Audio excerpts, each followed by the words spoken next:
थंडी म्हटली की हा पदार्थ आवर्जून केला जातो. तर आज आपण करणार आहोत चमचमीत अशी बाजरीची खिचडी. रात्रभर बाजरी पाण्यामध्ये भिजत ठेवली होती, सकाळी स्वच्छ धुवून घ्यायची आहे. इथे मिक्स व्हेजिटेबल घेतले आहेत, 2 वाटी तांदूळ घेतले आहेत, मिक्स डाळ आहे आणि शेंगदाणे आहेत. हे फक्त स्वच्छ धुवून घ्यायचे आहेत.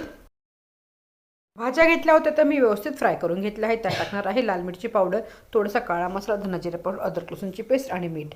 हे आपण खिचडी थोडी शिजली की नंतर शेवटी भाज्या ॲड करणार आहोत. कांदा, टमाटर, अद्रक लसूणची पेस्ट आणि सगळे मसाले व्यवस्थित फ्राय करून घेतले होते. त्यामध्ये मी टाकलेली आहे बाजरी. बाजरी पण आपण थोडीशी फ्राय करून घेणार आहोत. बाजरी फ्राय झाली की लगेच डाळ तांदूळ टाकणार आहे.